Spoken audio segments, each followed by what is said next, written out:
Scott Parker has the world at his feet, or so said those familiar with his ball skills, and that's a lot of people. Remember this? That well-known burger chain commercial showed that even at the tender age of 13, he was no common or garden player.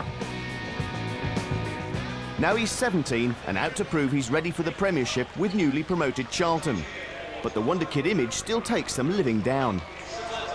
I can't believe people still remember it, to be fair, do you know what I mean? It's like, I don't know, 6 years ago now, it's so old, you know, and at the time I got Untold and I was only young still, I was about 13, and it was a lot to handle, to be fair, do you know, and I think it's always going to be there.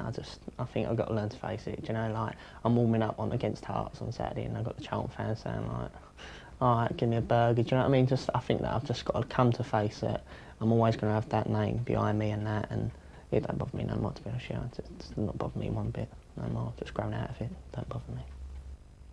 At Lilleshall, the young midfielder rubbed shoulders with the best, Everton's Michael Ball, and another young man who's not done badly so far. Parker's won international honours at schoolboy and under-16 level, and he's just been called into the under-18 squad to face the Republic of Ireland in 10 days' time. Throughout, he stayed loyal to Charlton, with whom he signed schoolboy forms at 14. I just look back at the background at Charlton now. If you look at the youth policy they've got, you look at the players they brung through, like the Lee Bowyers, Richard Roofses, Sean Newtons, you know. I think that Charlton are not a club what can go out and spend 3 million on defenders and 10 million on strikers, and they've got to look in their youth to bring them through, you know, and that's what I just really looked at. I think it's a great atmosphere down there. It's a very good family club, you feel at home, but what a youth set up, it's unbelievable, you know. I just think I had a great chance. I think I've got a good chance of getting in there and doing well in that, and I think if I'm doing well, I don't think that they won't be scared to put me in. He had chances to leave. Spurs were one of several bigger clubs to come knocking. I was 14, I think it was, when Tottenham come in. I was a mad Tottenham fan. I was wanting to go every week, you know, White Hart Lane, everything. I had my idols and everything, and Tottenham were knocking on the door. I'm like, oh, Tottenham, you know. But then you sit down and you slowly think about it, and at the age of 14, I was quite grown up in that, and I sat down and thought about it, and I just thought, why? Do you know, why am I going there just because I support them, you know? At the end of the day, it's where I'm going to better up myself, better me football, and I just thought Charlton would be the right club to do that. The arrival of players like Neil Redfern to help Charlton cope in the Premiership means Scott must be prepared to wait his turn.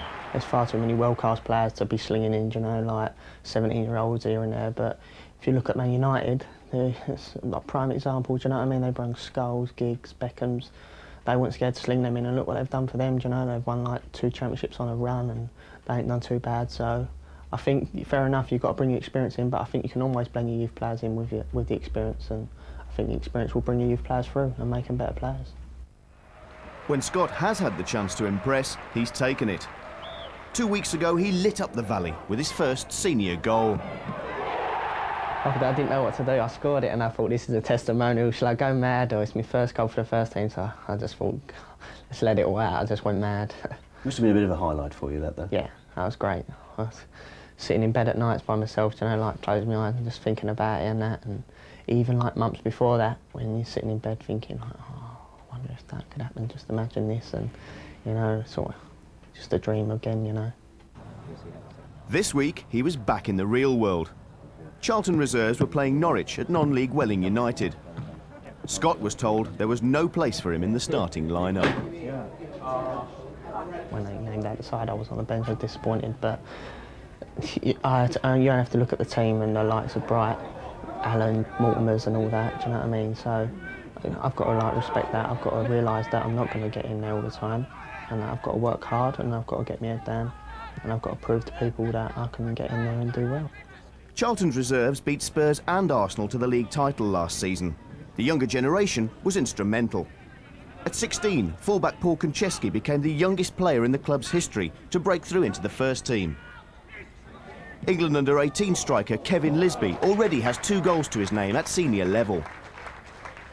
And defender Anthony Orman, another Lilleshall graduate, played alongside Scott Parker in the England schoolboy team. It's difficult to say who's the 1 or 2 or 3 that are actually going to come there and make it. As Sean Newton and Richard Rufus progressing with a good group of youngsters. We had about 6 or 7 youngsters, and they progressed the furthest of them all, and are still there going on and on. Who's going to come through? I wouldn't like to put actual money on anyone, but I think we like to think we've got 6 or 7 players that are all in with a very, very good chance. With a few minutes to go, Scott got his chance.